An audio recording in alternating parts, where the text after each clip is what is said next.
अनंत कोटि ब्रह्मांड नायक राजाधिराज सच्चिदानंद सद्गुरु श्री ब्रह्म चैतन्य महाराज की जय। श्री राम समर्थ। 5 सितंबर। नाम तो जादू का दीपक ही है। एक बार एक स्त्री पवित्र वस्त्र पहनकर रसोई बना रही थी। उसी समय उसका बच्चा नींद से जागा और बिछौने में से ही मां मुझे ले कहकर रोने लगा। मां बोली, बेटा मैं तुझे लेने के लिए बहुत अधीर हूं, लेकिन तू कपड़े मात्र उतार कर आ। लेकिन वह बच्चा कपड़े उतारने के लिए तैयार नहीं था और मां मां कहकर रोने लगा। तब पड़ोस की एक स्त्री आई। उसने उस बच्चे के कपड़े उतारे। वह बिछौने से बाहर आया। तब मां ने उसे छाती से लगाया। हमारा भी उस छोटे बच्चे जैसा ही हो गया है। वासना, विकार, अहम भाव आदि के कपड़े उतारे बिना ही हम परमेश्वर से मिलना चाहते हैं, तो फिर हमारी और उसकी भेंट कैसे हो? परमेश्वर भी माता की तरह अत्यंत प्रेम युक्त और स्नेहशील है।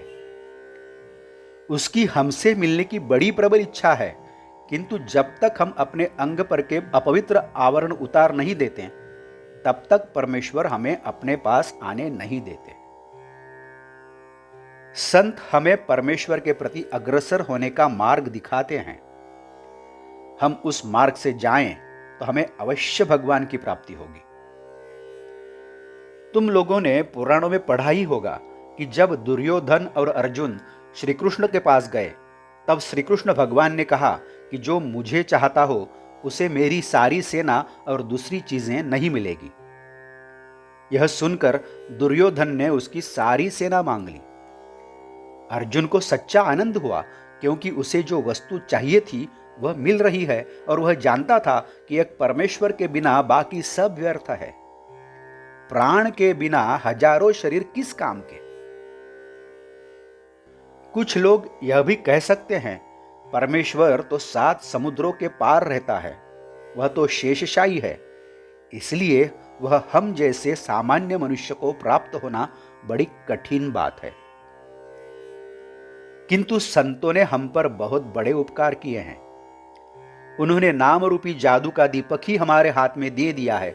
उसमें केवल सत्संगति का तेल मात्र सदा डालना चाहिए तो काम हो जाएगा। हां, यह दिया बुझे नहीं, इसके लिए बहुत सावधान रहना पड़ता है। मैं त्रिवार सत्य कहता हूं कि जो नीति से बरतकर नाम स्मरण करता रहेगा, उसे नाम से प्रेम होगा ही। नीति सब बातों की नींव है। उस नींव के बिना इमारत टिक नहीं पाएगी। 3 बातों को अत्यंत सजग रहकर संभालो। पर स्त्री माता के समान मानो, पर धन और पर निंदा को विष्ठा के समान मानो, और जो भी परिस्थिति हो नाम स्मरण करना मत छोड़ो। तुम्हें भगवान से अवश्य प्रेम होगा।